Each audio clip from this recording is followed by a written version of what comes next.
वो स्टार्ट करते हैं। तो हमारा जो फर्स्ट टॉपिक है, और फर्स्ट टॉपिक है हमारा कौन सा, गैल्वेनिक सेल। तो हमने पढ़ा कि इलेक्ट्रोकेमिस्ट्री के अंदर हमारे को इलेक्ट्रिक एनर्जी को केमिकल एनर्जी में कन्वर्ट करना है और केमिकल एनर्जी से इलेक्ट्रिक एनर्जी बनानी है। यही दो प्रोसेस करने हैं। अब इन्हीं दो प्रोसेस करने के लिए हम बोलते हैं जो अरेंजमेंट करते हैं वो कौन सी होती है, इलेक्ट्रोकेमिकल सेल्स। तो इलेक्ट्रोकेमिकल सेल्स कितने टाइप्स के होते हैं, 2 टाइप्स के। कौन कौन से सर, पहला तो गैल्वेनिक सेल और दूसरा इलेक्ट्रोलाइटिक सेल। तो हम लिखते हैं कि जो इलेक्ट्रोकेमिकल सेल हैं वो होते हैं 2 टाइप्स के। First one is a galvanic, या फिर इसी को हम बोल देते हैं वोल्टाइक, या फिर एनसीईआरटी में इसका जो एग्जांपल दिया होता है वो होता है डैनियल सेल। उसके बाद दूसरा टाइप बनता है इलेक्ट्रोलाइटिक सेल। दूसरा बनता है इलेक्ट्रोलाइटिक सेल। तो गैल्वेनिक सेल, या फिर वोल्टाइक बोलो, या फिर डैनियल बोलो, या फिर इलेक्ट्रोलाइटिक सेल। तो हमारे को बेसिकली जो डिटेल के अंदर इन दोनों सेल्स को पढ़ना है। तो हम फर्स्ट स्टार्ट कर रहे हैं अपना गैल्वेनिक सेल्स। तो देखिए स्टार्ट करते हैं गैल्वेनिक सेल को। क्या है इलेक्ट्रोकेमिकल सेल। अब कोई पूछ ले कि इलेक्ट्रोकेमिकल सेल्स क्या होते हैं, कोई अगर आपसे पूछ सकता है कि इलेक्ट्रोकेमिकल सेल्स क्या होते हैं, ऐसे सेल्स जो या तो केमिकल एनर्जी से इलेक्ट्रिकल एनर्जी बना दे या फिर इलेक्ट्रिक एनर्जी को कन्वर्ट कर दे केमिकल एनर्जी में। तो देखिए स्टार्ट करते हैं गैल्वेनिक सेल। हेडिंग डालिए आप, गैल्वेनिक या फिर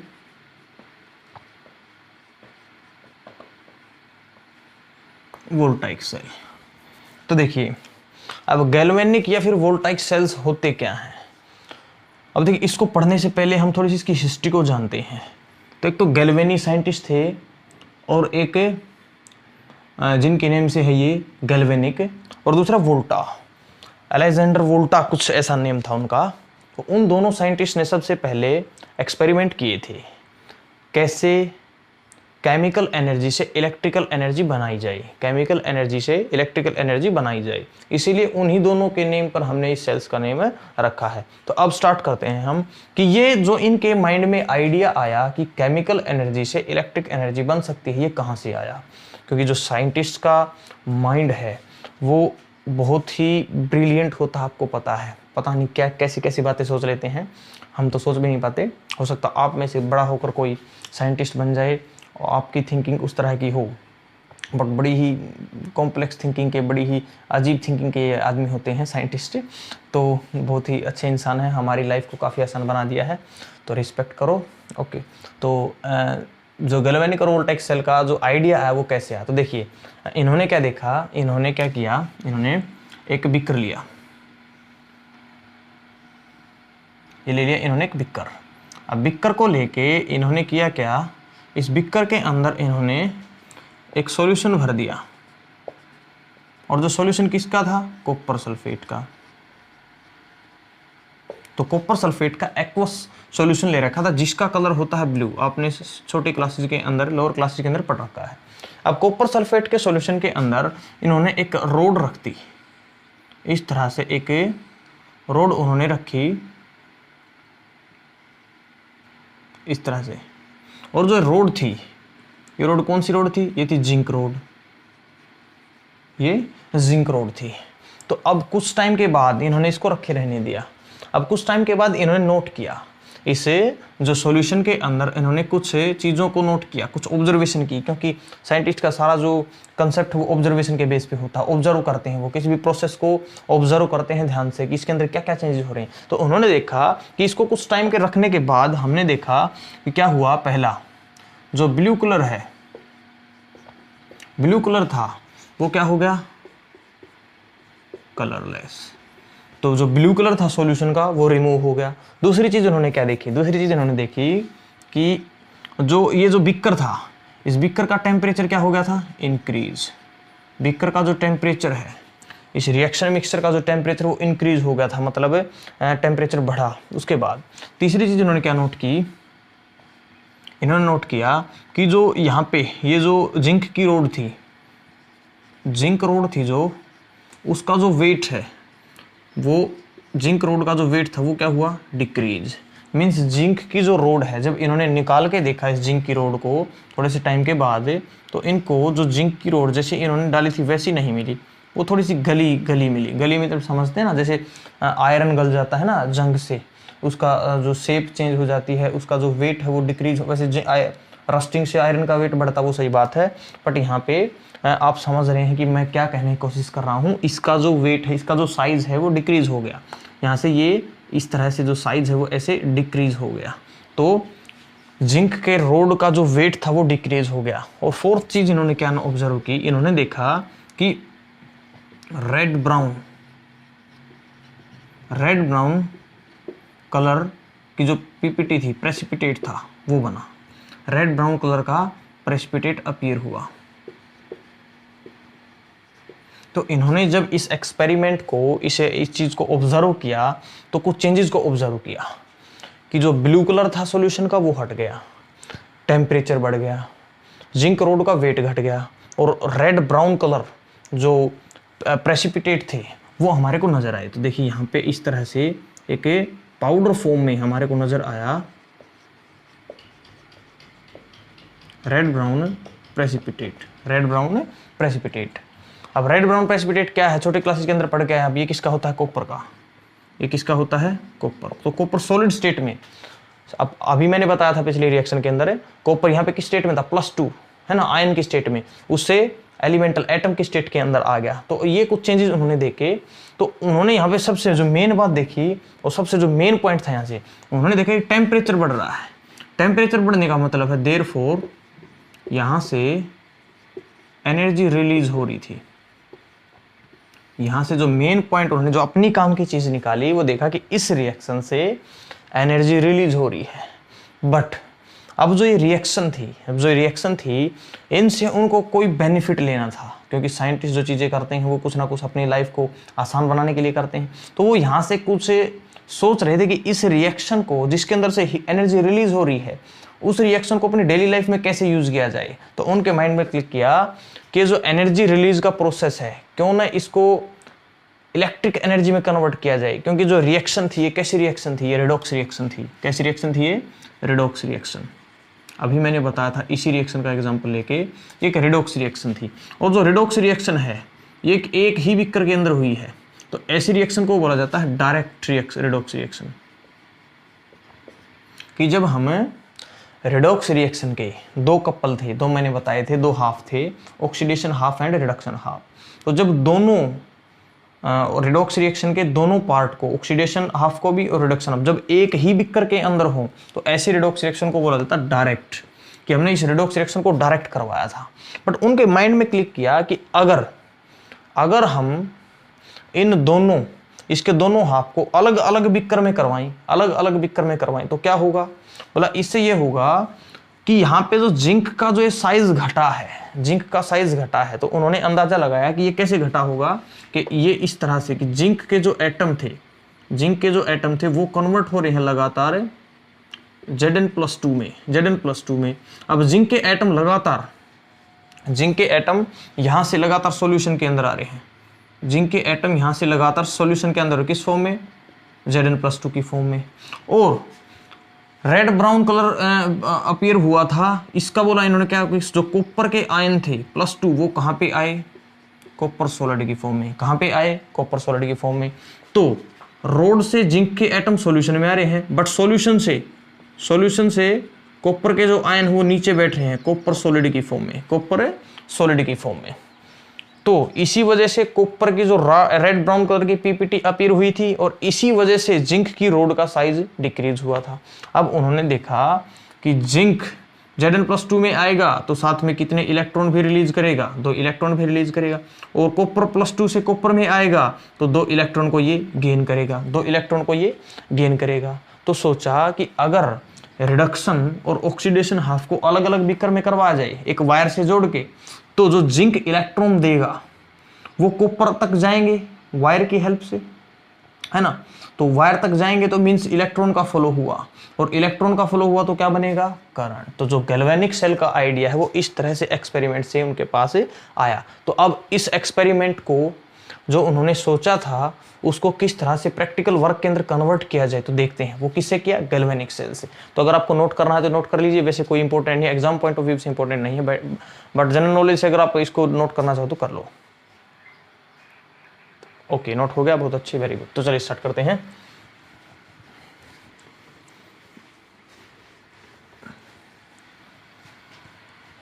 तो हमारा जो टॉपिक है वो है गैल्वेनिक सेल। तो उन्होंने अभी इसी जो प्रोसीजर का हमने जिक्र किया उसको प्रैक्टिकल वर्क के अंदर उतारना था, है ना। तो उन्होंने क्या किया, एक बिकर लिया, ये एक बिकर लिया उन्होंने, और इस बिकर के अंदर उन्होंने भरा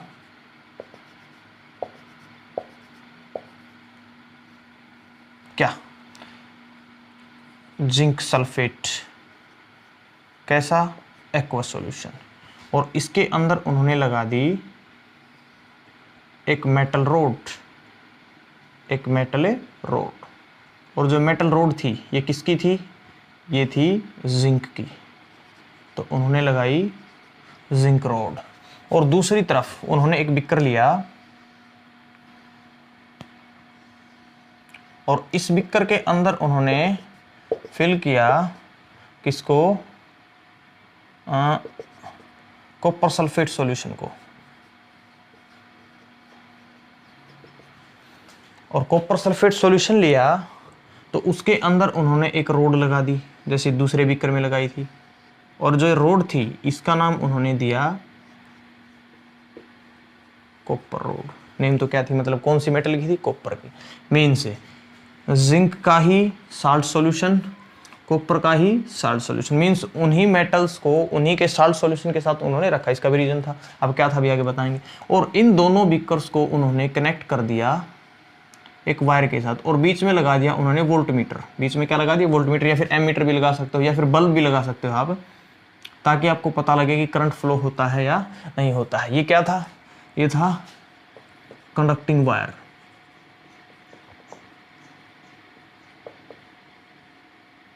कंडक्टिंग वायर जो इलेक्ट्रिसिटी को कंडक्ट कर सके। तो उन्होंने कुछ इस तरह का अरेंजमेंट बनाया और देखा कि देखिए यहाँ से क्या होता है, यहाँ पे जिंक सल्फेट था, जिंक सल्फेट टूटता है तो क्या बनाता है, Zn+2 एंड SO4-2।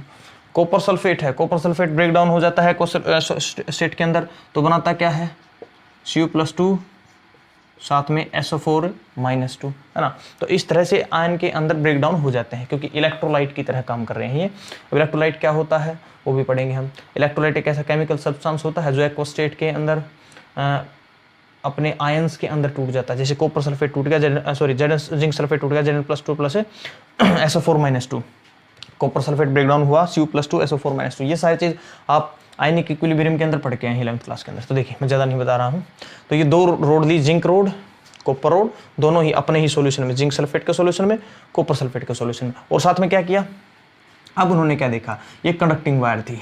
तो यहाँ पे उन्होंने देखते हैं कि यहाँ पे सारे क्या हैं, जिंक के एटम्स। यहाँ पे क्या है, जिंक के एटम। तो जिंक के जो एटम्स हैं वो आए सॉल्यूशन के अंदर, जिंक के जो एटम हैं वो सॉल्यूशन के अंदर आए, और किस फॉर्म में आए, Zn+2 की फॉर्म में। किस फॉर्म में आए, Zn+2 की फॉर्म में। और साथ में क्या छोड़े होंगे, 2 इलेक्ट्रॉन्स। साथ में क्या छोड़े, 2 इलेक्ट्रॉन। अब जो इलेक्ट्रॉन्स थे वो इलेक्ट्रॉन से किसके पास रहते हैं, इस इलेक्ट्रोड के पास, इस इलेक्ट्रोड के पास। अब बोलोगे सर आपने तो 4 बना दिया। भाई बहुत सारे इलेक्ट्रॉन्स थे, बहुत सारे जिंक के एटम थे, ऐसे जिंक आयन की फॉर्म में कन्वर्ट होते रहे और इलेक्ट्रॉन इस इलेक्ट्रोड के ऊपर इकट्ठे होते रहे। अब देखिए जो ये इलेक्ट्रोड थी इसके ऊपर क्या आ गए, इलेक्ट्रॉन्स।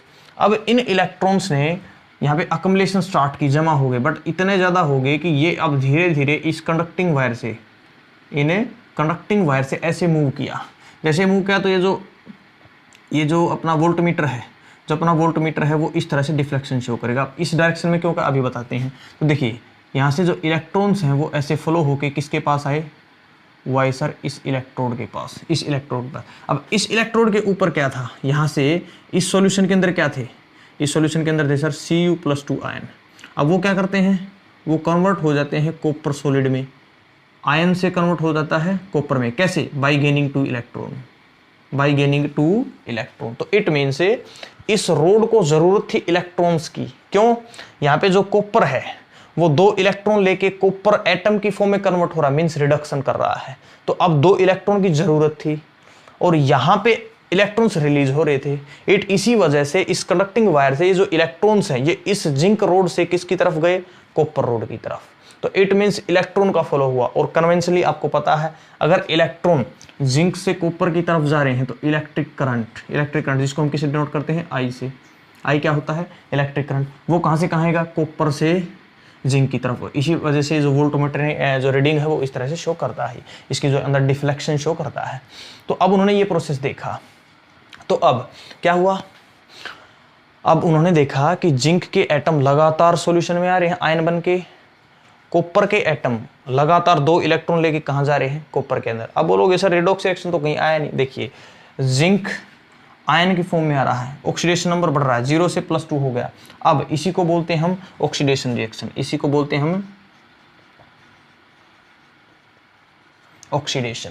यहां पे कॉपर का आयन 2 इलेक्ट्रॉन लेके बदलता है कॉपर के एटम में, इसी को बोलते हैं हम reduction,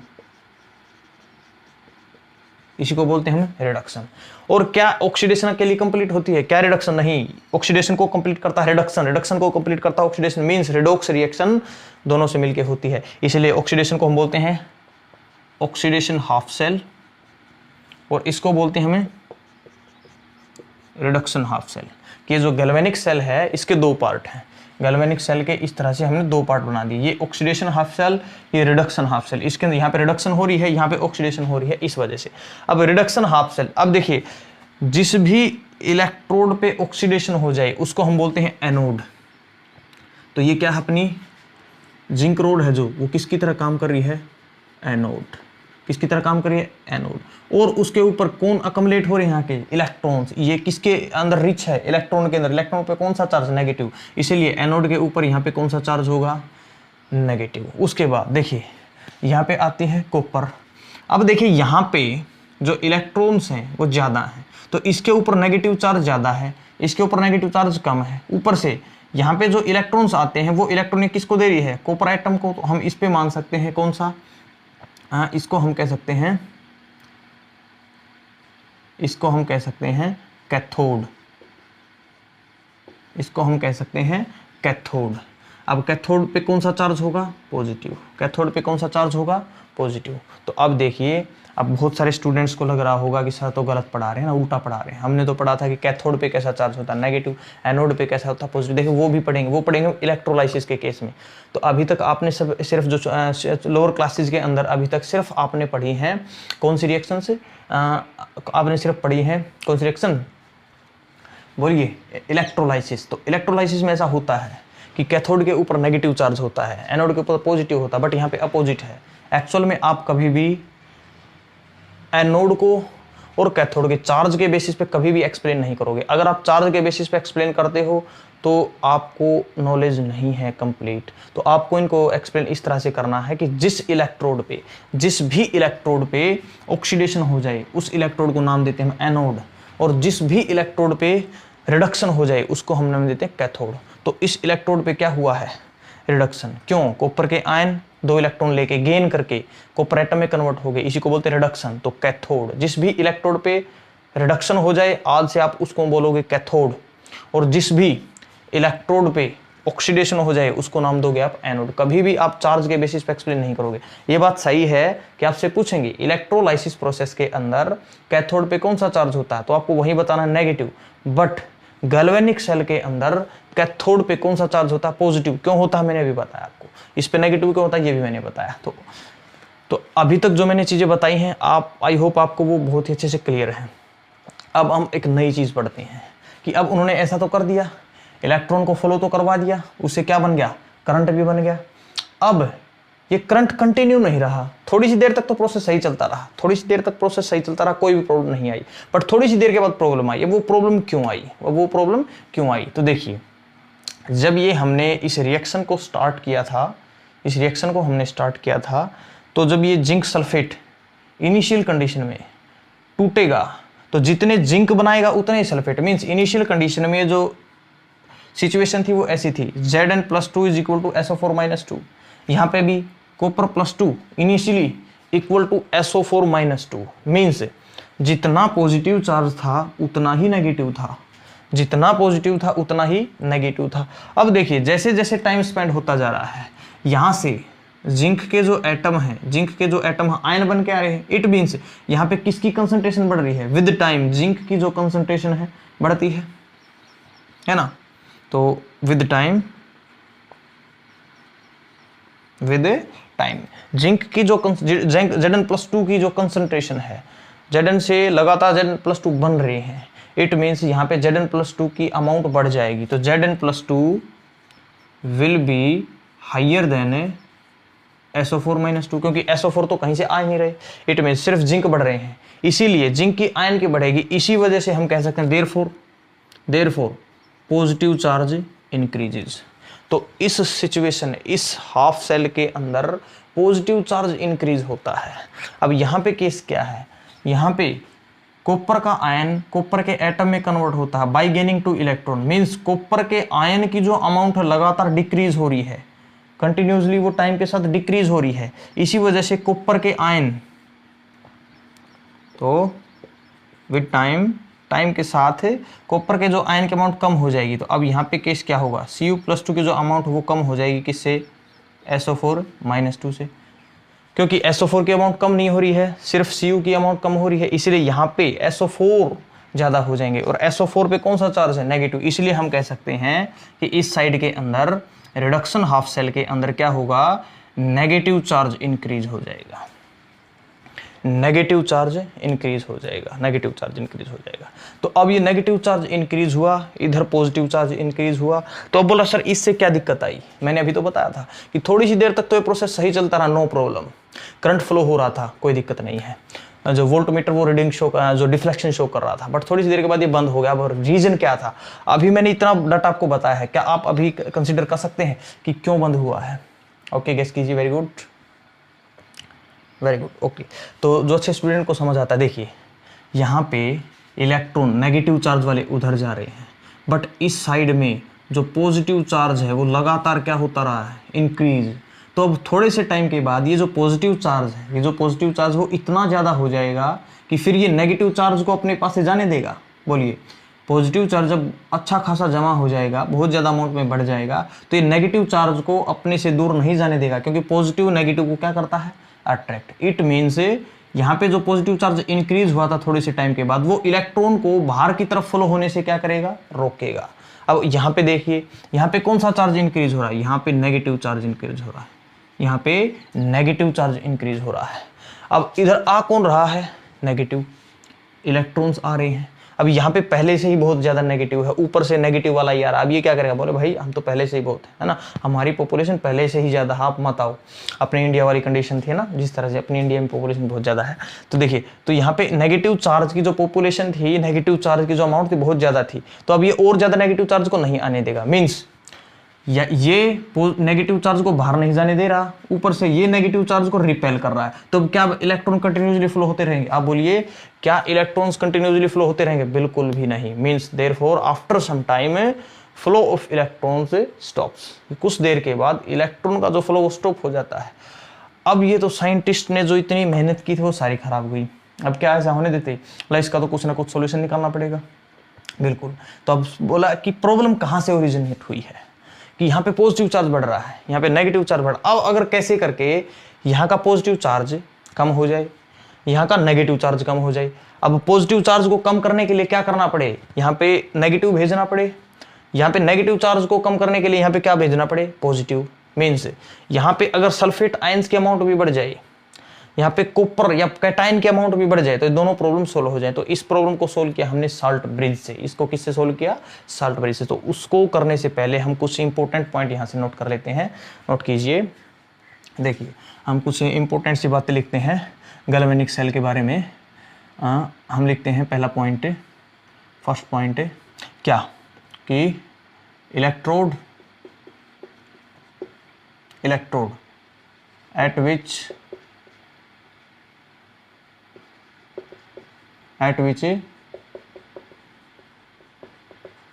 oxidation occur, called called anode. And और उसके बाद हम लिखते हैं सेकंड पॉइंट है electrode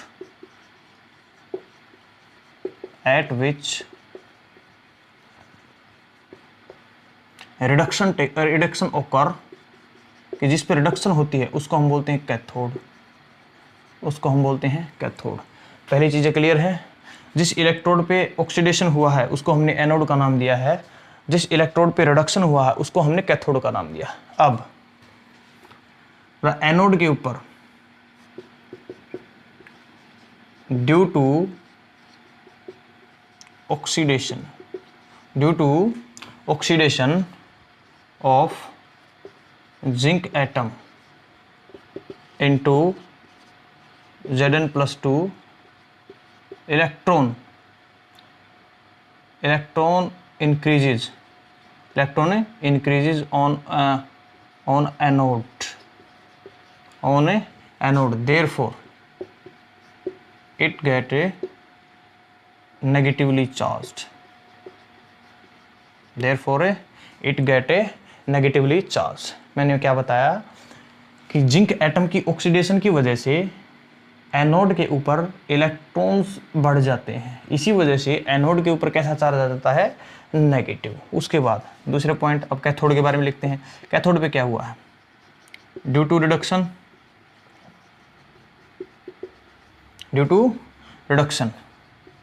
of copper +2 into copper, जो अपनी कैथोड है, cathode get a positively charged. देखिए अब ये जो मैंने पॉइंट है वो मैंने लिखवाया जरूर है, बट आपको पता है कि इसको देखते हुए इसके ऊपर पॉजिटिव चार्ज है, क्योंकि ये नेगेटिवली चार्ज है, इसके ऊपर नेगेटिव चार्ज की अमाउंट ज़्यादा है, तो अब उसको देखते हुए तो ये रोड क्या ही है, पॉजिटिव है। तो इस पॉइंट का बेसिकली मीनिंग यही है। कहीं ये बोलो कि सर आपने गलत लिखा, ऐसे तो नहीं होता है, रिडक्शन की वजह से कैसे हुआ, तो मैंने आपको बताया है, एक्सप्लेन किया है कि कैसे। तो मैंने 4 पॉइंट आपको लिखे, अब आप ये इन पॉइंट्स को नोट कीजिए।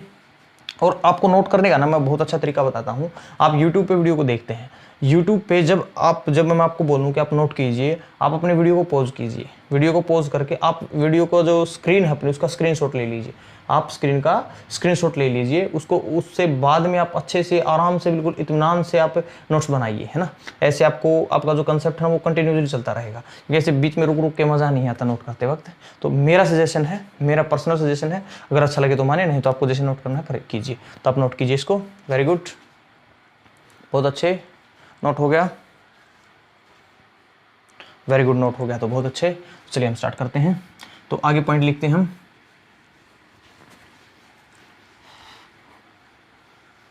तो देखिए मैंने 4 पॉइंट्स आपको बताए हैं। अब होता क्या है, तो अब होता है कि electrons from anode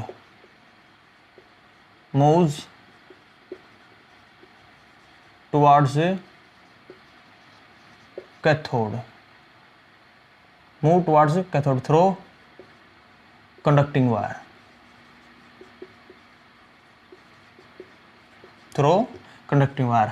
and conventionally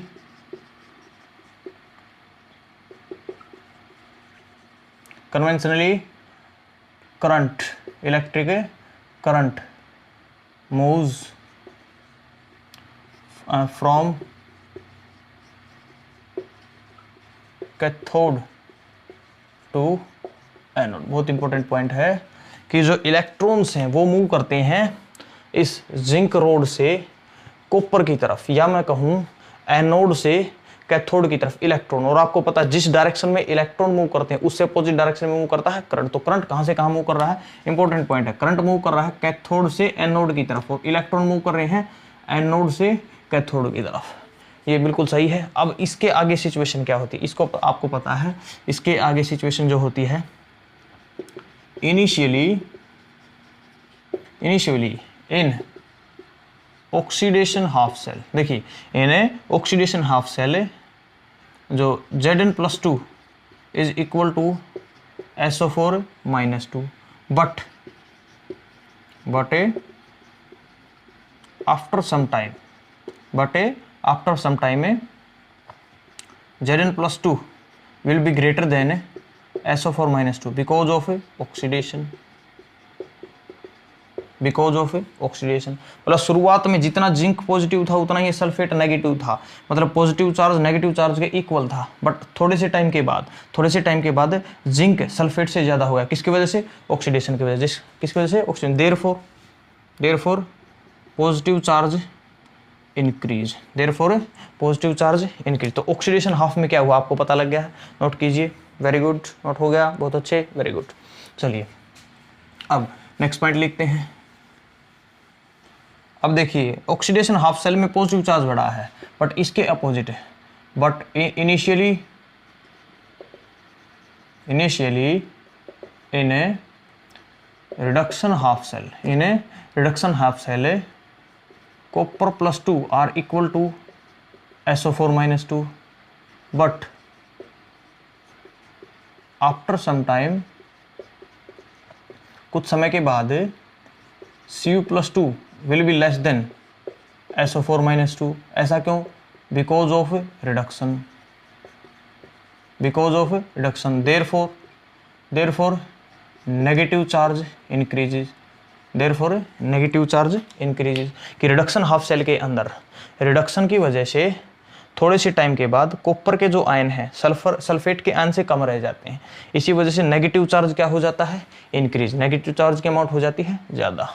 तो अब इन दोनों पॉइंट की वजह से होता क्या है? अब इन दोनों पॉइंट की वजह से due to this above point से फ्लो ऑफ इलेक्ट्रॉन स्टॉप्स। कि इन दोनों पॉइंट की वजह से, इन दोनों रीजन की वजह से जो फ्लो हो रहा था एनोड से कैथोड की तरफ वो रुक जाता है। इसी वजह से therefore flow of electric current also stops. कि बोल रहा है जो इलेक्ट्रिक करंट का फ्लो था वो भी क्या हो रहा है? लगातार स्टॉप्स। तो अब इसका सॉल्यूशन कैसे किया जाए? अभी तक जितना मैंने बताया है आई होप आपको समझ आया है। तो अब आगे देखिए, अब हमने जितने पॉइंट यहाँ से लिखने थे हम लिख चुके हैं, अब हम आगे समझते हैं। तो पहले लिखिएगा मत, अब अभी समझिएगा। तो देखिए अब लगातार यहाँ पे होता क्या है, अब यहाँ पे पॉजिटिव चार्ज इंक्रीज हो गया था, यहाँ पे नेगेटिव चार्ज इंक्रीज। अब कुछ ऐसा हो जाए कि यहाँ पे हम हमें पॉजिटिव चार्ज को डिक्रीज कर दें, यहाँ पे नेगेटिव चार्ज को डिक्रीज कर दें, तो प्रॉब्लम सॉल्व हो जाए। इसी के लिए हमने यूज़ किया साल्ट ब्रिज का, अब साल्ट ब्रिज क्या है? तो सर पहली बार नाम सुना। नमक का भी कोई पुल होता है क्या? अरे नमक का पुल नहीं है, साल्ट ब्रिज है, साल्ट ब्रिज। बोले सर इंग्लिश में तो वही होता है ना। कोई बात नहीं है, मेरी इंग्लिश थोड़ी कमज़ोर है। ओके, अब है क्या साल्ट ब्रिज? एक इन्वर्टेड ट्यूब है, उल्टी ट्यूब है। कैसी शेप की है? यू शेप की। तो इसी को बोलते हैं हम साल्ट ब्रिज। अब इसके अंदर हमने इलेक्ट्रोलाइट भर दिए, इसके अंदर हमने भर दिए इलेक्ट्रोलाइट, बस बन गया साल्ट ब्रिज। बिल्कुल छोटी सी चीज़ है। तो इसको हम बोलते हैं साल्ट ब्रिज,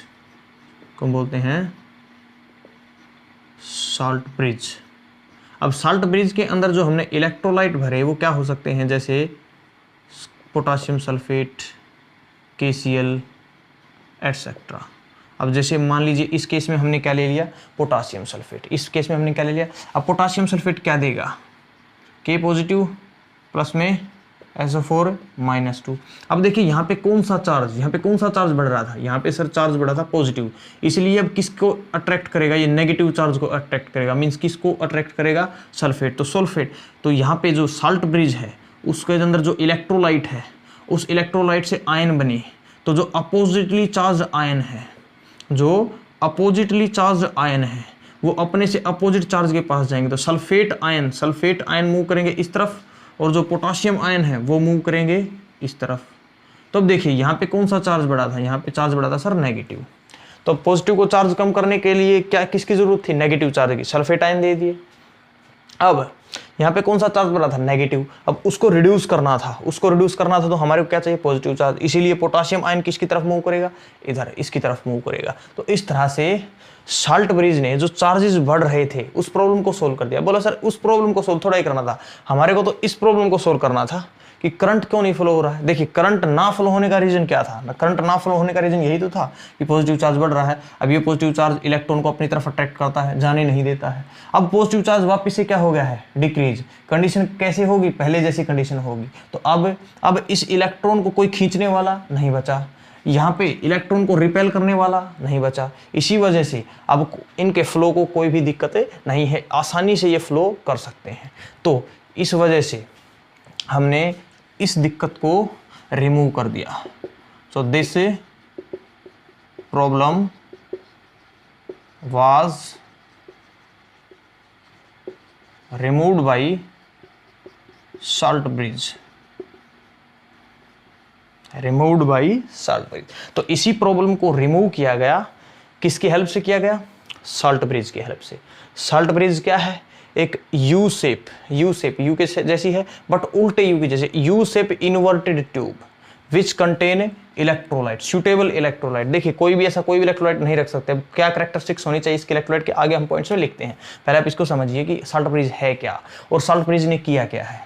तो देखिए साल्टब्रिज ने क्या किया है, पहले तो दोनों जो अपना गैल्वेनिक सेल के दो हाफ सेल्स थे, oxidation half cell, reduction half cell, उनके अंदर चार्ज की न्यूट्रलिटी को बनाए रखा। क्योंकि देखिए यहाँ पे पॉजिटिव चार्ज बढ़ रहा था, यहाँ पे नेगेटिव, बट इसकी वजह से ये पॉजिटिव चार्ज भी कम हो गया, ये नेगेटिव चार्ज, तो चार्ज की न्यूट्रलिटी को बनाए रखा। दूसरा क्या किया कि जो आयंस थे अब वो मूव कर सकते हैं। यहाँ पे कौन से आयंस होते हैं, सल्फेट आयंस। तो इसके थ्रू ये सल्फेट आयन इधर से उधर जा सकते हैं, और जिंक के आयन वहाँ से वहाँ मूव कर सकते हैं, क्योंकि सल्फेट आयन तो इधर आ रहे थे, ये लीजिए सल्फेट आयन इधर आ रहे थे, है ना। और पोटाशियम या जिंक आयन जो थे वो इधर जा रहे हैं, क्योंकि पोटाशियम आयन, अब पॉजिटिव चार्ज की इधर जरूरत है। यहाँ से सल्फेट आयन इधर जा सकते हैं, किसके थ्रू, साल्टब्रिज के थ्रू। तो हम कह सकते हैं कि एक्चुअली के अंदर जो इलेक्ट्रिक सर्किट है वो अब कंप्लीट हुआ है। पहले तो सिर्फ वायर से कंप्लीट कर रखा था, अब इन दोनों सॉल्यूशन को हमने जोड़ दिया। एक्चुअली के अंदर वो जो मैंने बताया वो बिना सर्किट के, क्या आपको पता है ऐसा होता है, बिल्कुल नहीं होता है। तो हमने अभी सर्किट को कंप्लीट किया है। तो साल्टब्रिज ने अपने इलेक्ट्रोलाइट की हेल्प से सर्किट को कंप्लीट कर दिया, है ना। बाहर से जो सर्किट कंप्लीट हुआ वायर से, और इंटरनल जो सर्किट था वो सर्किट कंप्लीट हुआ साल्टब्रिज से। तो अब इसके थ्रू यहाँ से आयन यहाँ मूव कर सकते हैं और यहाँ से आयन यहाँ मूव कर सकते हैं। Through salt bridge ion can move from one half cell to another half cell. तो ये दो मेन रीजंस थे साल्टब्रिज ने जिसकी वजह से हेल्प हुई कि पहली तो चार्ज की न्यूट्रलिटी को मेंटेन किया, दूसरा आयन एक हाफ सेल से दूसरे हाफ सेल में मूव कर पाते हैं, तीसरा वो बड़ा इंपॉर्टेंट पॉइंट होता है लिक्विड जंक्शन पोटेंशियल। तो हम लिखते हैं what are the functions of salt bridge and what is the meaning of salt bridge. तो इसको मैं रेज कर रहा हूँ, नोट कर लीजिए, वेरी गुड। अगर डायग्राम ड्रा नहीं किया है तो एक बार आप डायग्राम ड्रा कर लीजिएगा फाइनल। अभी डायग्राम ड्रा मत कीजिएगा, डायग्राम ड्रा आपको लास्ट में करना है जब मैं बोलता हूँ कि आप डायग्राम ड्रा कीजिए, क्योंकि अभी हो सकता है और भी चेंज मैं करता हूँ, बट अभी कंडीशन में आप इसको कर सकते हैं ड्रा। तो देखिए मैं उसको रेज कर रहा हूँ, वेरी गुड।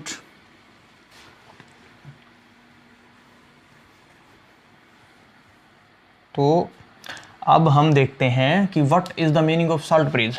कि साल्टब्रिज क्या है। तो साल्टब्रिज क्या है, तो देखिए साल्टब्रिज क्या है, it is a U shaped inverted glass tube in a galvanic cell, containing a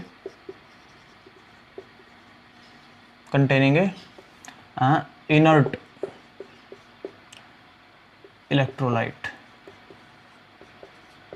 देखिए बहुत ही इंपॉर्टेंट लाइन मैंने लिखी है, इनर्ट इलेक्ट्रोलाइट, कि जो अपना साल्ट ब्रिज है उसके अंदर जो इलेक्ट्रोलाइट है उसके अंदर जो इलेक्ट्रोलाइट्स वो इनर्ट इलेक्ट्रोलाइट होने चाहिए। अब इनर्ट इलेक्ट्रोलाइट क्या होते हैं अभी बताएंगे, पहले आप साल्ट ब्रिज को समझिए कि ये सिर्फ क्या है, यू शेप इन्वर्टेड ट्यूब है जिसके अंदर इनर्ट इलेक्ट्रोलाइट होता है। अब हम लिखते हैं फंक्शन ऑफ साल्ट ब्रिज कि फंक्शन क्या है साल्ट ब्रिज। बोर्ड एग्जाम्स के लिए बहुत ही इंपॉर्टेंट टॉपिक होते हैं, फंक्शन क्या है साल्ट ब्रिज के। तो साल्ट ब्रिज के जो फंक्शन है वो क्या है, पहला it maintains electrical neutrality, it maintains electrical neutrality. और दूसरा काम क्या किया है इसने, दूसरा काम it completes electrical circuit, it completes a electrical circuit because through it ions can move from one half cell to another half cell। बोल रहा है इसने इलेक्ट्रिकल सर्किट को कंप्लीट किया, क्यों किया, क्योंकि अब आयन यहाँ से यहाँ मूव कर सकते हैं, है ना। तो अब आयन का बीच अंदर आपस में कांटेक्ट हो गया, अब उसी को तो बोलते हैं इलेक्ट्रिकल सर्किट का कंप्लीट हो जाना। तो इलेक्ट्रिकल सर्किट को कंप्लीट किया, इलेक्ट्रिकल न्यूट्रलिटी को कंप्लीट किया। अब तीसरा पॉइंट जो कि बुक्स के अंदर कम ही दिया होता है, it prevents liquid junction potential,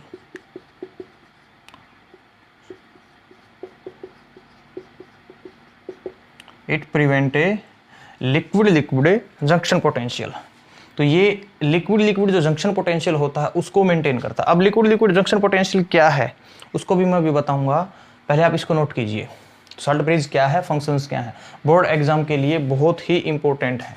2 और 3 मार्क्स के अंदर ये क्वेश्चन पूछ लिया जाता है कि what is salt bridge and what are its function in galvanic cell. तो लिखिए, नोट कीजिए। वेरी गुड, नोट हो गया, बहुत अच्छे।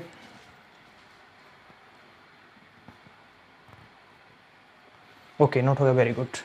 तो चलिए फिर हम लिखते हैं, मैंने लिखा कि जो इलेक्ट्रोलाइट है किसका इलेक्ट्रोलाइट है, वो इलेक्ट्रोलाइट है सर किसका, साल्ट ब्रिज का। तो साल्ट ब्रिज का इलेक्ट्रोलाइट इनर्ट है, तो उसी को समझने के लिए हम पढ़ते हैं कैरेक्टरिस्टिक्स, किसकी characteristics of electrolyte of salt bridge.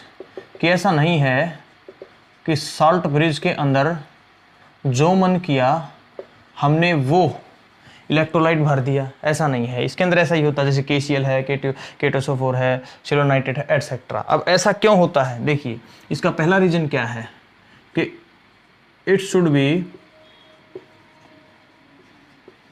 Inert, it should be inert, कि जो इसका जो इलेक्ट्रोलाइट है वो इनर्ट होना चाहिए। इनर्ट का मतलब होता है नॉन रिएक्टिव, जो रिएक्ट ना करें। किससे, what is the meaning of inert. अब इनर्ट किससे, देखिए इसके जो ये आयंस हैं, इस इलेक्ट्रोलाइट से जो बनने वाले आयंस हैं, वो आयंस ना तो इलेक्ट्रोड के साथ रिएक्ट करने चाहिए, ना तो इलेक्ट्रोड के साथ रिएक्ट करें, ना ही इलेक्ट्रोलाइट, ना ही इनके इलेक्ट्रोलाइट के साथ, है ना। कि इसके जो इलेक्ट्रोलाइट के आयन हैं, इसके जो इलेक्ट्रोलाइट के आयन हैं, उन आयंस के साथ भी इसके आयन से, साल्ट ब्रिज के इलेक्ट्रोलाइट के आयन से रिएक्ट ना करें। ऐसा ये मतलब होता है इनर्ट का। तो आई होप आपको क्लियर हुआ कि what is the meaning of inert electrolyte. ऐसा इलेक्ट्रोलाइट है कि जिसके आयन से जो गैल्वेनिक सेल का इलेक्ट्रोलाइट है, जो रोड के एनोड कैथोड और एनोड के जो इलेक्ट्रोलाइट हैं, उसके आयन के साथ रिएक्ट ना करें। दूसरा इंपॉर्टेंट पॉइंट क्या है कि इट्स आयंस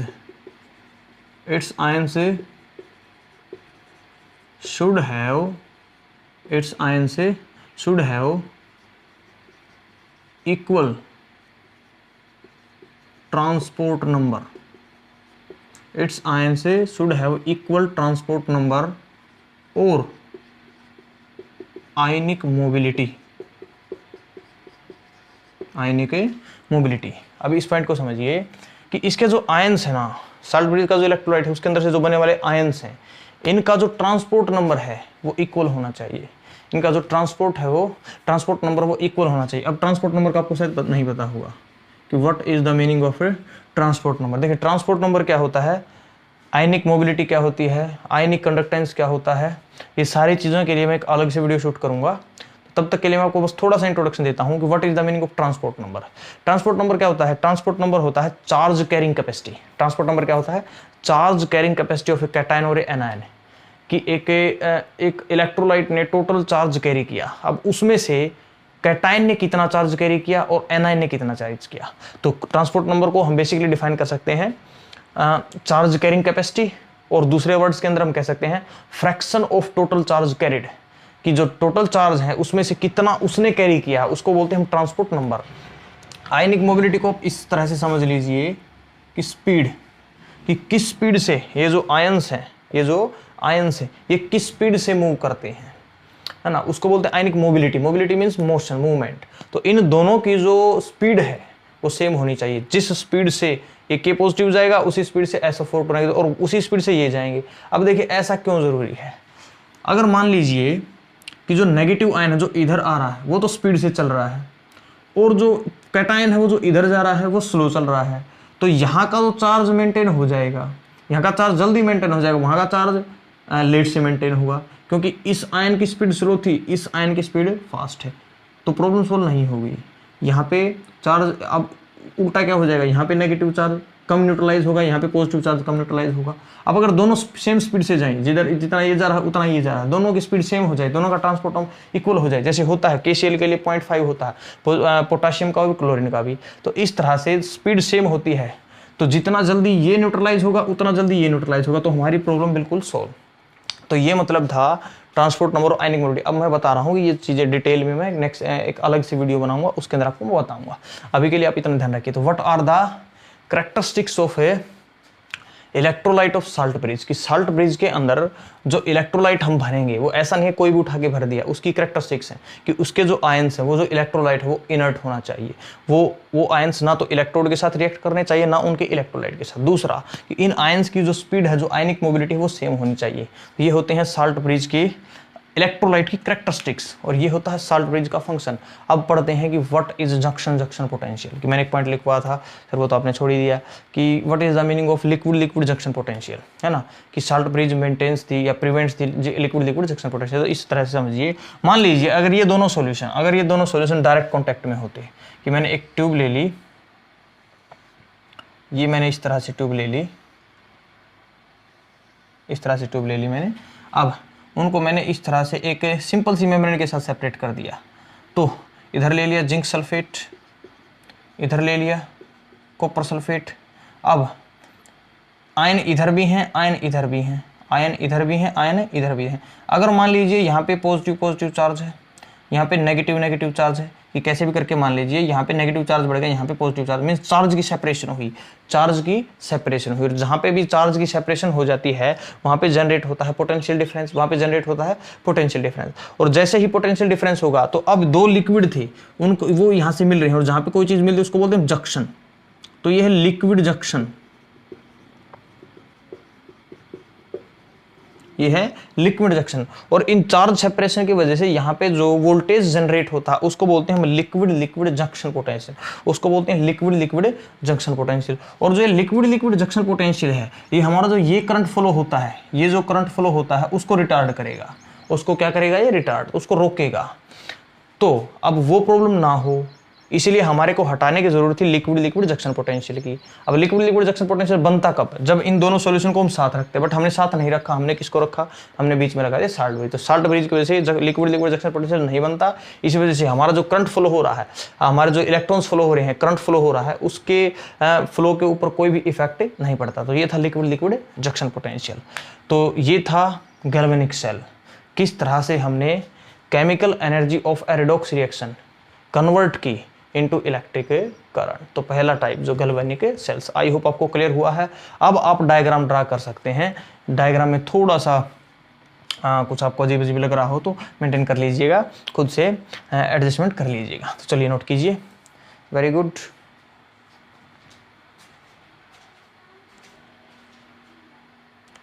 ओके, नोट हो गया, बहुत अच्छे, वेरी गुड। तो चलिए हम तो ये था अपना साल्ट ब्रिज और ये था अपना गैल्वेनिक सेल। अब इसमें एक पॉइंट और अगर आपको नोट करना है तो रहता है हमारा, देखिए जब ये प्रोसेस कंप्लीट होगा, जैसे जैसे ये प्रोसेस कंप्लीट होता है, तो यहाँ पे लिखिए with time weight of zinc road, या फिर मैं इसको लिखूंगा anode, decreases and weight of copper road, या फिर मैं इसको बोलूंगा कैथोड, या फिर मैं इसको बोलूंगा कैथोड इंक्रीजेज। देखिए टाइम के साथ जो जिंक रोड का वेट है वो कम होता जाएगा। पहले ये ऐसी थी, पहले ये थी ऐसी, है ना, बट इससे जिंक के एटम लगातार टूट के सॉल्यूशन में आ रहे हैं, तो यहाँ पे एटम कम हो जाएंगे, तो अब इसकी शेप हो जाएगी कुछ इस तरह की। ये अब डायग्राम आपने पहले ड्रा कर लिया था, है ना, ये समझा दिया था मैंने कि इसका साइज घटेगा।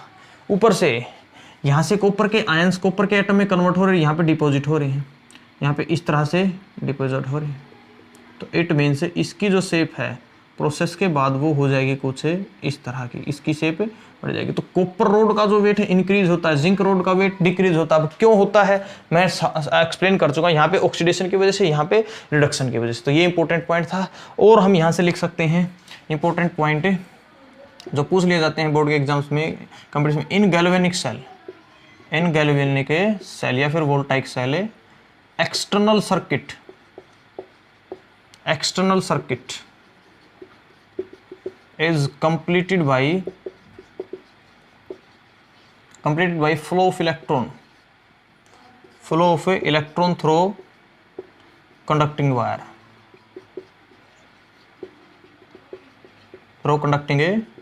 wire, उसके बाद in a galvanic GC galvanic cell, internal circuit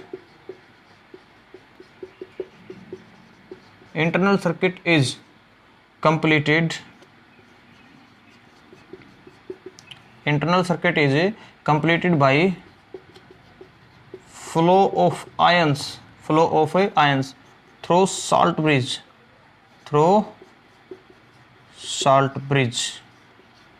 दो इंपॉर्टेंट पॉइंट आपके एग्जाम्स में काफी बार पूछे गए हैं कि गैल्वेनिक सेल के अंदर दो तरह के सर्किट हैं, एक ये है एक्सटर्नल सर्किट और ये है इंटरनल सर्किट।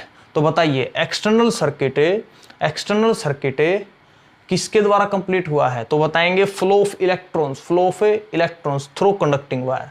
तो कंडक्टिंग वायर या फ्लो ऑफ इलेक्ट्रॉन कंप्लीट करता है एक्सटर्नल सर्किट को, और जो ये बना है, ये दोनों सॉल्यूशन को इंटरनली कनेक्ट किया साल्ट ब्रिज ने, उसको बोलते हैं इंटरनल सर्किट।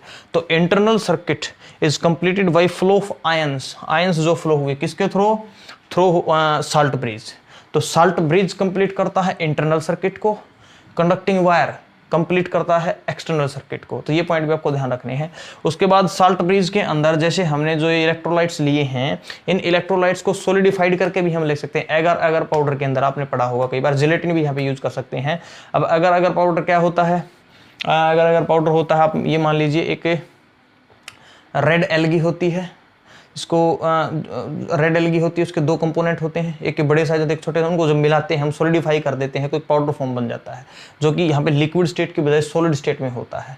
तो अब वो फ्लो होने देता है, ये उसका यूज होता है। बस अगर पाउडर का इतना ही पता है, बायो में हम नहीं जाएंगे। तो ये था गैल्वेनिक सेल कि उसका जो इलेक्ट्रोलाइट की क्या क्या चीज़ें हो सकती हैं, किन को यूज कर सकते हैं, क्या कैरेक्टरिस्टिक्स हैं, क्या फंक्शंस हैं, सारी चीज़ें मैंने आपको बताई। गैल्वेनिक सेल, आई होप अब गैल्वेनिक सेल में इससे ज़्यादा एक्सप्लेन करने को कुछ भी नहीं है। गैल्वेनिक सेल में इलेक्ट्रॉन कहाँ से कहाँ फ्लो करते हैं, काफ़ी एक मार्क्स के क्वेश्चन यहाँ से बनते हैं बोर्ड एग्जाम्स के अंदर। तो आई होप आप बता पाओगे। बोलिए क्लियर है जी, रिस्पॉन्स कीजिए। वेरी गुड, आपने कहा क्लियर है, वेरी गुड। तो चलिए हम इस गैल्वेनिक सेल की रिप्रेजेंटेशन और देख लेते हैं कि गैल्वेनिक सेल को रिप्रेजेंट कैसे किया जाता है। गैल्वेनिक सेल को रिप्रेजेंट कैसे किया जाता है, या फिर उससे पहले आप एक और चीज़ मैं आपको बताता हूँ, एक नया कंसेप्ट है जो कई बार टीचर्स क्लास के अंदर नहीं बताते हैं। देखिए जो गैल्वेनिक सेल है उसको, उसका एक बेस्ट एग्जांपल हमारी एनसीईआरटी बुक्स के अंदर दिया होता है, जिसको हम बोलते हैं डैनियल सेल। तो जो एक गैल्वेनिक सेल और जो वोल्टाइक सेल है, जिसकी जो अरेंजमेंट हमने पढ़ी, उस अरेंजमेंट के बेसिस पे हमने एक सेल बनाया और जिस सेल को हमने नाम दिया डैनियल सेल, जिसको हमने नाम दिया डैनियल सेल। किस टाइप का सेल है? गैल्वेनिक या फिर वोल्टाइक। अब डैनियल सेल में क्या होता है?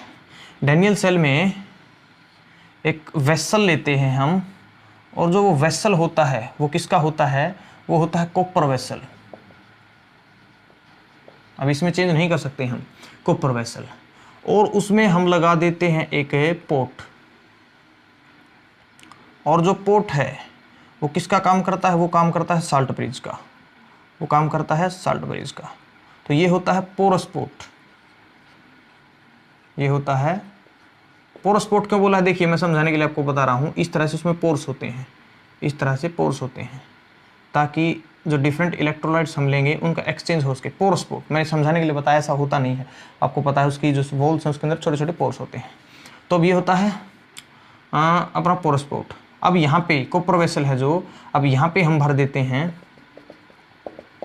यहाँ पे हम भरते हैं, ऐसे कंप्लीटली फिल होता है copper sulphate solution, copper sulphate solution. और इसके अंदर हम एक रोड रखते हैं, जो रोड होती है अपनी एक मेटल की, बहुत ही इम्पोर्टेंट मेटल है। और जो स्टूडेंट ये जो मेटल है ये अब इस टाइम पे बहुत काम की है ना। कौन सी मेटल है ये? पहले तो यही पढ़ लेते हैं कि मेटल कौन सी है। ये है जिंक रोड, ये है जिंक रोड।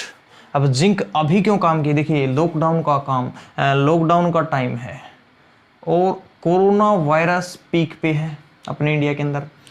तो कोरोना वायरस का अभी आप देख रहे हैं कि कोरोना वायरस कैसे भी कंट्रोल नहीं हो रहा है। तो कोरोना वायरस का एक ही इलाज है कि आप अपनी बॉडी की इम्यूनिटी बढ़ाएं, अपनी बॉडी के अंदर जो डिजीज के साथ फाइट करने की कैपेसिटी आप उसको बढ़ाएं। अब वो कैसे बढ़ती हैं? तो उस इम्यूनिटी को बूस्ट कर सकता है जिंक, उस इम्यूनिटी को बूस्ट कर सकता है जिंक। तो मार्केट से आते हैं जिंक टैबलेट, मेरे कहने से मत लेके आना, डॉक्टर से कंसल्ट करना कि क्या हम अपनी इम्यूनिटी बढ़ाने के लिए जिंक टैबलेट का यूज कर सकते हैं। तो वो बोलेगा, वो डोज बताएगा आपको। जनरली मैं बताता हूँ कि अडल्ट के अंदर है 30 mg 13 मिलीग्राम पर डे हम ले सकते हैं, इससे ज़्यादा कंजप्शन नहीं होना चाहिए। तो 30 तक हम ले सकते हैं। वैसे 8 to 12 भी तक भी काम चल जाता है। तो इम्यूनिटी बूस्ट करता है। तो ये तो बायो का कंसेप्ट। अब हम केमिस्ट्री में जाते हैं, तो केमिस्ट्री में आते हैं जिंक रोड। अब जो जिंक रोड है, अब जिंक रोड ये है, ये पोरस पोर्ट है। तो अब यहाँ पे जो लिक्विड भरेंगे हम, वो क्या होगा? यहाँ पे भी एक इलेक्ट्रोलाइट भरेंगे हम। तो यहाँ पे जो इलेक्ट्रोलाइट होता है वो होता है जिंक सल्फेट सॉल्यूशन, वो होता है जिंक सल्फेट सॉल्यूशन। और अभी इसको थोड़ा सा प्रैक्टिकल जैसे होते हैं हम ऐसे बना देते हैं, है ना। अच्छा, और इसको भी ऐसे बना देते हैं हम। ये था कॉपर वेसल। तो ये बन गया अपना डैनियल सेल। अब जो जिंक रोड है, जिंक रोड के ऊपर होती है ऑक्सीडेशन, इसीलिए इसको हमने बोला एनोड। अच्छा, जो कॉपर रोड है, देखिए जो कॉपर वेसल, बोला सर आपने कॉपर तो कहीं लगाई ही नहीं, कॉपर के रोड तो नहीं। देखिए जो कॉपर वेसल है, कॉपर वेसल ये इलेक्ट्रोड की तरह ही काम करता है। तो कॉपर वेसल, इस पर रिडक्शन होती है तो इसको हम बोलते हैं कैथोड, इसको हम बोलते हैं कैथोड। अब जो कैथोड है उस पर कैसा चार्ज होता है? पॉजिटिव। एनोड है उस पर कैसा चार्ज होता है? नेगेटिव। क्यों होता है आप समझ चुके, आपको पता है क्यों होता है। तो अब देखिए यहाँ पे हो गया है पॉजिटिव चार्ज, देखिए ये पॉइंट कॉपर वेसल के ऊपर, और ये जिंक रोड है यहाँ पे हो गया है नेगेटिव चार्ज, यहाँ पे हो गया है नेगेटिव चार्ज। अब इसको अगर इसको मैं वायर से कनेक्ट कर दूं इस तरह से यहाँ पे, तो अब सर्किट हो गया कंप्लीट। अब ये सेल की तरह काम करेगा, है ना। दोनों के बीच में पोटेंशियल डिफरेंस है, और जिसका जो पोटेंशियल आता है वो कितना आता है? 1.1 वोल्ट। इंपॉर्टेंट है, काफी बार एग्जाम में पूछा गया है। तो डैनियल सेल का जो पोटेंशियल डिफरेंस है वो कितना आता है? सेल वोल्टेज वो कितना होता है? 1.1 वोल्टेज। तो अब ये होता है डैनियल सेल। उसी तरह की अरेंजमेंट है। यहाँ पे ये कैथोड है, ये एनोड है, ये जो पोरस पोर्ट है उसने किसकी तरह काम किया है? साल्ट ब्रिज की तरह।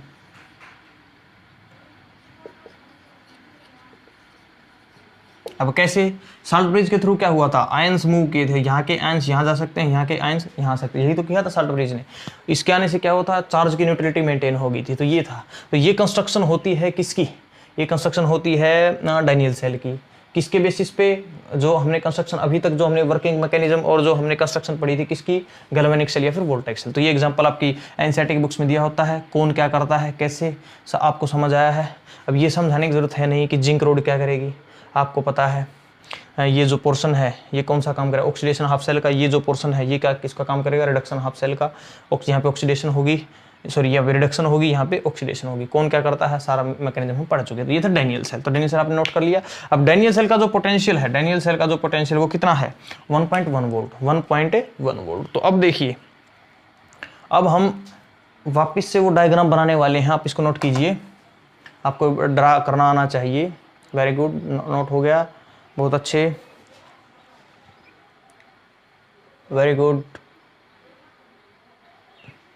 तो देखिए डैनियल सेल नोट हो गया है। अब हमने देखा जो डैनियल सेल का सेल वोल्टेज है, जो ये हमारे को वोल्टेज देता है वो 1.1 वोल्ट है।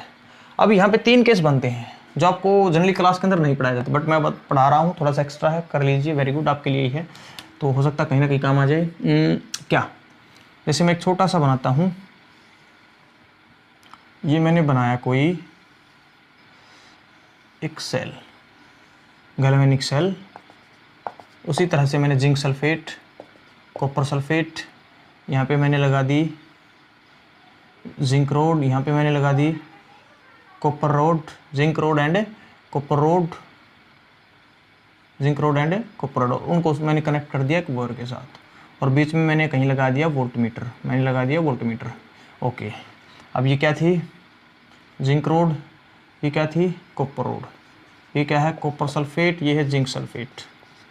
अब आपको पता है अगर मैं इसको साल्ट ब्रिज के साथ कनेक्ट कर देता हूँ, अगर मैं इसको साल्ट ब्रिज के साथ कनेक्ट कर देता हूँ तो ये बन जाता है अपना गैल्वेनिक सेल, ये बन जाता है अपना गैल्वेनिक सेल।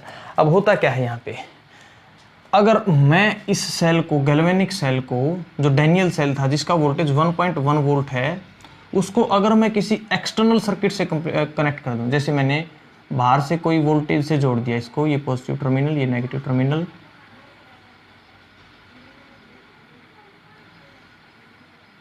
बाहर किसी सेल से एक्सटर्नल वोल्टेज से जोड़ दिया मैंने इस वायर को, इस तरह से मैंने इसको जोड़ दिया। आपको फिजिक्स में बेसिक सिंबल्स आपने पढ़े होंगे कि कौन किस चीज़ का सिंबल है। अब इसकी जो वोल्टेज है, अब इस सेल की जो वोल्टेज वो मैंने मान ली 2 वोल्ट, वो मैंने मान ली, या सॉरी हम मान लेते हैं, मान लीजिए 0.5 वोल्ट थी, इसकी पहले हम मान लेते 0.5 वोल्ट। तो हमने क्या किया, गैल्वेनिक सेल को, हमने गैल्वेनिक सेल को एक एक्सटर्नल वोल्टेज से कनेक्ट किया, और जो एक्सटर्नल वोल्टेज था वो कैसा था, एक्सटर्नल जो वोल्टेज था, एक्सटर्नल वोल्टेज था वो था रेजिस्टिंग या फिर अपोजिट, रिवर्सिंग। रिवर्सिंग मीन्स था उल्टा, कि इस वोल्टेज से करंट अगर जिंक से कॉपर की तरफ जाता है तो एक्सटर्नल वोल्टेज अपोजिंग वोल्टेज है, वो अपोज करेगा, वो करंट को रोकेगा, मीन्स वो करंट की डायरेक्शन को चेंज करेगा। ये जिंक से कॉपर जाएगा तो कॉपर से जिंक, है ना, इस तरह से फ्लो को रोकेगा, अपोज करेगा, तो अपोजिंग वोल्टेज है ये। रिवर्सिंग का मतलब है अपोजिंग वोल्टेज है ये, क्योंकि गैल्वेनिक सेल को हम अपोजिंग वोल्टेज से अगर हम कनेक्ट कर देते हैं तो, अब देखिए जिंक रोड थी जो, वो कैसी थी, जिंक पे कैसा थी, ये थी एनोड, एनोड पे कैसा चार्ज था, नेगेटिव। कॉपर कैसी थी, कैथोड, तो कैथोड पे कैसा था, पॉजिटिव। तो देखिए इसको भी हम रिवर्स कर देते हैं, है ना, इस तरह से पॉजिटिव को हम कनेक्ट करते हैं पॉजिटिव टर्मिनल से, नेगेटिव को हम कनेक्ट करते हैं नेगेटिव टर्मिनल से। अब जब तक फर्स्ट केस के अंदर क्या है, अब इस केस में क्या है, जो वोल्टेज को हम ई से डिनोट करते हैं, क्यों करते हैं आप पढ़ाएंगे तो नेक्स्ट लेक्चर के अंदर, सेल पोटेंशियल डिफरेंस के अंदर, या ईएमएफ ऑफ सेल। तो ई कौन सा है, ये एक्सटर्नल है, ये क्या है, कम है, किससे, ई किसका, गैल्वेनिक सेल का, किसका, गैल्वेनिक सेल का, कि गैल्वेनिक सेल का पोटेंशियल डिफरेंस ज़्यादा है, सेल वोल्टेज ज़्यादा है, किससे, एक्सटर्नल से। तो प्रोसेस सेम टू सेम रहेगा, बाहर वाले का कोई फर्क नहीं पड़ेगा। देखिए थोड़ा सा करंट की जो मोशन है वो स्लो होगा, कम होगा, बट ओवरऑल जो रिएक्शन वो वही होगी। अब तो इस कंडीशन में क्या होगा, इस कंडीशन में जो करंट है, इस कंडीशन में जो करंट है वो कहाँ से कहाँ जाएगा, करंट कहाँ से, जिंक से, सॉरी कॉपर से जिंक की तरफ, करंट है जो कॉपर से जिंक की तरफ, और जो जिंक रोड है जिंक रोड का जो वेट है वो क्या होगा, जिंक रोड का वेट डिक्रीज, जिंक का वेट डिक्रीज आपने पढ़ा था। उसके बाद कॉपर का वेट इंक्रीज। क्यों होता है, देखिए जो प्रोसीजर पीछे वाला था अभी तक पढ़ा था वही तो होगा ना। उसी कंडीशन में क्या है, यहाँ से इलेक्ट्रॉन यहाँ जाएंगे तो करंट यहाँ आएगा, इसके एटम टूट के यहाँ पे ऑक्सीडेशन होगा यहाँ पे। तो दूसरा हम लिख लेते हैं, या जिंक रोड की बजाय आप क्या लिख सकते हो, आप लिख सकते हो एनोड, सॉरी एनोड तो नहीं लिखेंगे क्योंकि दोनों में सेम हो जाएगा। अब और क्या लिख सकते हैं हम, बस ये 2 पॉइंट्स से मैंने आपको बताया कि जब एक्सटर्नल ये होता है, एक्सटर्नल कम होता है, सेल के वोल्टेज जो रिएक्शन है वो सेम टू सेम होती रहती हैं, करंट जाएगा कॉपर से जिंक की तरफ, और जिंक का वेट घटेगा, कॉपर का वेट बढ़ेगा। बट अब कंडीशन बदल देते हैं, अब कंडीशन चेंज करते हैं। तो देखिए कंडीशन क्या चेंज करते हैं, अब हमने इसका जो वोल्टेज है वो कितना मान लिया, 1.1 वोल्ट, इसका जो वोल्टेज है वो कितना मान लिया, 1.1 वोल्ट।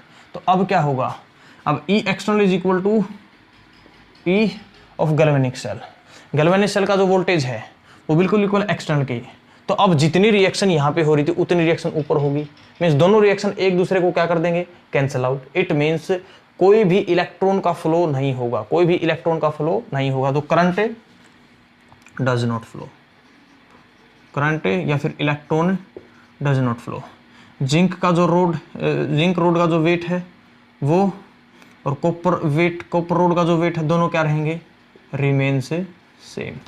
ऐसा चलो मैं इसको ऐसे लिखवा देता हूँ, zinc rod weight remain same and copper rod weight remain same. दोनों का जो वेट है वो सेम रहेगा, दोनों के ऊपर कोई भी इफेक्ट नहीं होगा। तो ये लिख सकते हैं। अब तीसरा केस भी बनता है। अब तीसरा केस क्या बनता है, देखिए तीसरे केस में मैं क्या कर देता हूँ, इसका जो वोल्टेज है वो मैं कर देता हूँ 2.5 वोल्टेज। अब मैंने इसका एक्सटर्नल जो वोल्टेज है वो 2.5 कर दिया, वो मैंने कर दिया 2.5। अब रिएक्शन रिवर्स हो जाएंगी, अब रिएक्शन क्या हो जाएंगी, रिवर्स। अब जो पहले इलेक्ट्रॉन यहाँ से यहाँ फ्लो होते थे और करंट इधर से इधर फ्लो होता था, अब वो चेंज हो जाएगा। अब जो कॉपर है वो किसकी तरह काम करेगी, वो करेगी किसकी तरह काम, एनोड की तरह, इसलिए नेगेटिव चार्ज। और जो जिंक है वो किसकी तरह काम करेगा, कैथोड की तरह, क्योंकि वोल्टेज हमने ज़्यादा दे दिया, उसको वोल्टेज हमने ज़्यादा दे दिया। तो अब हम इनके टर्मिनल्स को भी चेंज कर देते हैं, क्योंकि पॉजिटिव को कनेक्ट करना होता है पॉजिटिव को पॉजिटिव से, नेगेटिव को नेगेटिव से। अब क्या हुआ, अब ई एक्सटर्नल है ना, जो वोल्टेज था एक्सटर्नल बाहर से दे तो वो ज़्यादा है, किससे, गैल्वेनिक सेल से। तो रिएक्शन रिवर्स हो जाएंगी। अब जहाँ पे ऑक्सीडेशन हो रही थी अब वहाँ पे रिडक्शन होगी, जहाँ पे रिडक्शन हो रही थी अब वहाँ पे ऑक्सीडेशन होगी। रीजन क्या आपको समझ आता है। तो करंट अब क्या होगा, जो करंट है अब मूव करेगा कहाँ से कहाँ, जिंक से कॉपर की तरफ। पहले कहाँ से कहाँ करा था, कॉपर से जिंक की तरफ। इलेक्ट्रॉन की डायरेक्शन भी रिवर्स पता है, अब उल्टा होगा। अब देखिए जो जिंक रोड का वेट था वो क्या होगा, इंक्रीज, और जो कॉपर रोड का जो वेट था वो क्या होगा, डिक्रीज। जिंक रोड का वेट इंक्रीज, देखिए जिंक का वेट इंक्रीज और कॉपर का वेट डिक्रीज, इस तरह से इफेक्ट करेगा। तो 3 स्पेशल केस थे ये, मीन्स 3 केस बनते हैं जब एक्सटर्नल से हम कनेक्ट करते हैं, कि जब हमने एक्सटर्नल से कनेक्ट किया और एक्सटर्नल वोल्टेज सेल की वोल्टेज से कम था, तो जो रिएक्शन सेल के अंदर हो रही है वो सेम टू सेम बनी रहेगी, नो प्रॉब्लम। बट अगर कुछ ऐसा हो जाता है कि दोनों इक्वल हो जाते हैं तो रिएक्शन ही नहीं होगी, कोई दिक्कत नहीं है, किसी भी रोड पे कोई भी इफेक्ट नहीं होगा, कहीं करंट फ्लो नहीं होगा। बट अगर सेल का बाहर का जो वोल्टेज है वो सेल के वोल्टेज से ज़्यादा हो जाए तो रिएक्शन भी reverse, oxidation half of reduction half कम करेगा, reduction half of oxidation half कम करेगा। बट लिखेंगे तो हम वही कि अब इधर ऑक्सीडेशन होगी तो इधर ये ऑक्सीडेशन हाफ हो जाएगा, इधर रिडक्शन होगी तो वो रिडक्शन। अपोजिट क्या होगा कि जो जिंक के ऊपर ऑक्सीडेशन हो रहा था अब जिंक के ऊपर रिडक्शन होगा, पहले कॉपर के ऊपर रिडक्शन हो रहा था अब कॉपर के ऊपर ऑक्सीडेशन होगा। तो आई होप मैंने काफ़ी बार आपको ये बताया है, क्लियर हो गया होगा। अब भी अगर क्लियर नहीं हुआ तो फिर तो मैं आपकी हेल्प नहीं कर सकता। तो ओके, फिर भी अगर आपको कुछ डाउट रहता है तो आप थोड़ा सा वीडियो को रिवर्स करके देखिए, नो प्रॉब्लम। तो आई होप आपने तीनों चीज़ें नोट की होंगी। वैसे नोट करो तो कर लेना, एक्स्ट्रा है नॉलेज, लो तो ले लेना और नहीं लेना तो नहीं लेना, नो प्रॉब्लम। बट आपका free of cost extra knowledge मिल रहा है तो आप लीजिए, कहीं ना कहीं बिल्कुल काम आएगा आपके, कहीं ना कहीं कंपटीशन में बिल्कुल क्वेश्चन पूछे जाते हैं यहाँ से कंपटीशन के अंदर। तो ये सारी चीज़ें आई होप आपको क्लियर हुई होंगी, और अगर क्लियर हुई है तो क्या करना है आपको, बिल्कुल छोटा सा काम, वीडियो को लाइक करना है, आपके फ्रेंड्स के साथ शेयर करना है, और चैनल को सब्सक्राइब करना है। चैनल को सब्सक्राइब करने के बाद आपको बेल आइकन प्रेस करना है ताकि हर वीडियो की नोटिफिकेशन आपको जल्दी से जल्दी मिले। और साथ में लॉकडाउन का टाइम चल रहा है तो घर पे रहें, सेफ रहें। तो मिलते हैं नेक्स्ट वीडियो के अंदर, तब तक के लिए stay home stay safe. Thank you friends.